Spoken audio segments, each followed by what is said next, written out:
Hello, नमस्कार सर्वांना. कसे आहात सर्वजण? सर्वांना शुभ सकाळ. श्री स्वामी समर्थ. आणि माझे सर्व 4 ते 8 वाजेपर्यंतची सर्व कामे आटपलेली आहेत. फक्त कपडे मशीनला लावायचे आहेत. आणि आता मी सर्व आवरून निघालेले आहे. मुलीच्या शाळेत जायचं आहे मला. तरी आता किती वाजतील काय माहिती नाही, कारण बसने जायचं आहे मला. पाऊस पण थोडा थोडासा येतो आहे. पाहूया आता काय होतंय.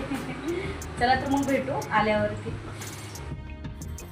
आम्ही दोघी 8 वाजता बाहेर पडलो आणि अजून कॉलेज सुरू व्हायला वेळ होता, त्यामुळं आम्ही छान असं देहू रोडला इथं मठ आहे किंवा केंद्र म्हणू शकता गजानन महाराजांचं.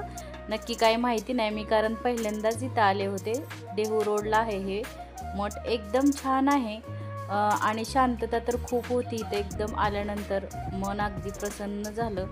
कारण हे जसं पुण्यातील चतुर्शिंगी मंदिर आहे तसंच हे मठ आहे, कारण खूप उंचावर आहे.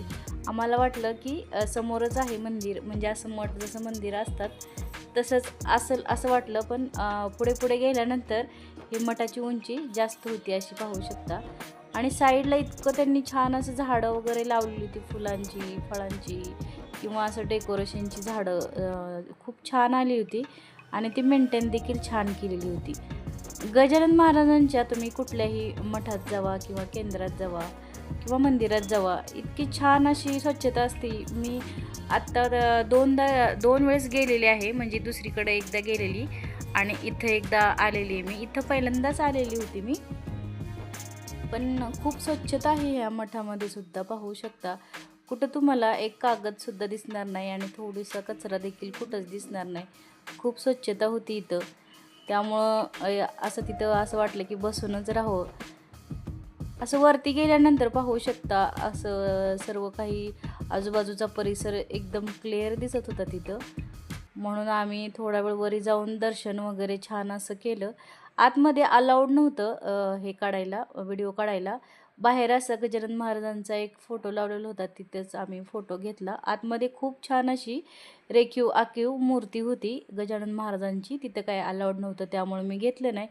नंतर पाहू शकता इथं किती छान फुलं बहरलेली होती आणि हे सजावटीची झाडं देखील अगदी मन प्रसन्न करणारे हे असं काहीतरी नजारा होता, व्ह्यू होता म्हणायला हरकत नाही. तर इथं आम्ही थोडेसे फोटो घेतले मुलीने आणि मी. थोडासा इथं कॅमेरा मुलीच्या हातामध्ये असल्यामुळं जास्त चालवत आहे. तर कसं वाटलं तुम्हाला? तुम्ही देखील सांगा. गजानन महाराजांचं मठ अगदी मनाला प्रसन्न करणारं असं ते मठ होतं. आणि हा दुसऱ्या दिवशीचा म्हणजे गुरुवारचा व्हिडिओ आहे.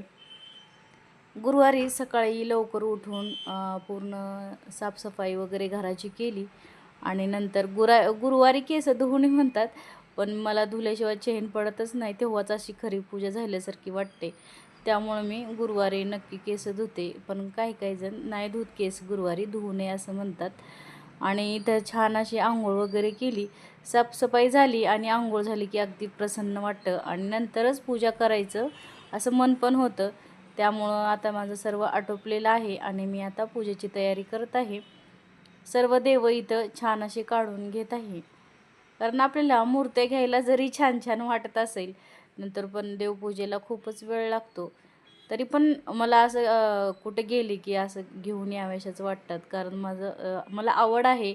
वेगवेगळ्या अशा पितळेच्या वस्तू, तांब्याच्या वस्तू, मूर्त्या असं घ्यायचं मला आवड आहे. त्यामुळं मी कुठे जर गेली, मला आवडलं तर मी नक्कीच घेऊन येते घरी.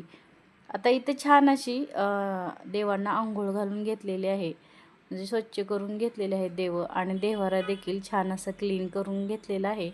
आता एक एक करून देव सर्व धुवून घेतले आणि नंतर इथं हळदी कुंकू आणि स्वामी समर्थांना महादेवाच्या पिंडीला वगैरे इथं हे लावून घेतलेलं आहे, चंदनगंधचं अष्टगंध असं लावून घेतलेलं आहे. दिवा वगैरे लावून फुलं वगैरे ठेवून घेतली, आरती करून घेतली. छान असं खडीसाखरेचा नैवेद्य दाखवला आणि तुळशीला देखील पाणी घातलं. आता ही पूजा तुम्हाला मी फास्टमध्ये दाखवलेली आहे, पूर्ण डिटेलमध्ये मी आधीच्या व्हिडिओमध्ये दाखवलेली आहे. आजची गुरुवारची पूजा तुम्हाला कशी वाटली कमेंटमध्ये नक्की कळवायला अजिबात विसरू नका. छान अशी मनाला प्रसन्न करणारी आणि घर देखील पाहू शकता एकदम क्लीन झालेलं आहे आवरून.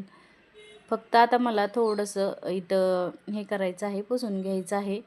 कारण टेबल झाडझटकूड करून घेतलेलं होतं, पण टेबल वगैरे जरा थोडंसं इथं नाश्ता वगैरे करतात मुली, किंवा वही पेनचे डाग पडलेले, कलरचे डाग पडलेले, त्यामुळं कुणी तर आले तर असं छान नाही वाटत ते टेबलावरती. टेबलावरती थोडे थोडेसे असे ब्राऊन कलरचे स्पॉट आहेत, तुम्हाला ते आता व्हिडिओमध्ये दिसत नाहीत पण आहेत. त्यामुळं टेबल असं छान दिसतो. मला आवडला हा टेबल घेतल्यापासून. त्यामुळं मी याला नेहमी क्लीन ठेवण्याचा प्रयत्न नक्कीच करते. इथे चहाचे वगैरे डागं किंवा असं कलरचे डागं पडलेली होती, त्यामुळं इथं कलर करायला जरी मुलगी बसली तर याच टेबलवर बसते, कारण हालत नाही पेपर तिचा त्यामुळं. आणि नंतर मी पूर्ण टेबल असा छान पुसून घेतला. त्यानंतर असं इथं फुलाची कुंडी वगैरे ती देखील साफ करून घेतली. ही चिनी मातीची आहे, असंच लोकल मार्केटमध्ये मी गेल्यानंतर घेतलेली होती, कारण ऑनलाईन छान मागवली होती पण ती मुलीने फोडून टाकली, म्हणजे तिचा धक्का लागला आणि फुटून गेली. खूप छान होती ती. नंतर जी घरात होती बेसिक तीच मी ठेवलेली आहे इथं. नंतर फुलं वगैरे ते देखील साफ करून घेतलेले आहेत छान असे. आणि मला आठवडा झालं हे दाराचे देखील असं हे साफ करायचे होते, कारण दारांना ते काच आहे, काच आणि त्याची दाराची रॉड बी आहेत ते देखील मला साफ करायचे होते. थोडीशी आता पावसाळ्यात एवढी धूळ नाही बसत, पण तरी पण आपल्याला जवळ गेल्यानंतर थोडीशी दिसते. त्यामुळं झाडलेली वगैरे धूळ त्याच्यावर जाऊन बसली होती. काचेवरती वगैरे डागं पण पडले होते. उघडताना झापताना ते डागं असे पडलेले असतात हाताचे वगैरे. त्यामुळं असं मी 2-4 दिवसातून क्लीन करतेच, पण ह्यावेळेस जरा लेटच झालेला, त्यामुळे इथं मी क्लीन करून घेत आहे. आता आतून आणि बाहेरून दोन्ही साईडनी क्लीन करून घेते मी इथं, कारण आपल्या घरातल्या कुठल्याही वस्तूवर राहू द्या धूळ वगैरे बसली तर आपल्याला ते बरं नाही वाटत. त्यामुळं माझा हात सारखा असा फिरत असतो इकडं तिकडं सारखं मी पुसून घेत असते. नंतर दार वगैरे छान असे पुसून घेतले आणि इथं मी हात वगैरे धुवून नंतर आता मला सर्व कामं आटपलेली होती, मशीन देखील लावलेली होती. आता सर्व कामे झाली. नंतर मला नाश्ता करायचा होता आता, कारण भूक लागली होती. 11:30 वाजून गेलेले होते. त्यामुळं मग इथं नाश्ता घेतला, उपमा केलेला सकाळी, दही आणि उपमा छान असा खाऊन घेतला. आज मुली वगैरे शाळेत गेलेल्या होत्या, त्यामुळं सोबत कोणीच नव्हतं. आणि आमची चिकू म्हणजे मांजर ते देखील झोपलेलं होतं, त्यामुळं आज एकटीच होते मी नाश्ता करायला. एकटी जरा बोर होतं नाश्ता करायला, पण चालायचंच शाळेंना वगैरे, मिस्टरांना ऑफिसला जायला लागतं, त्यामुळं नाश्ता माझा एकटीचाच असतो.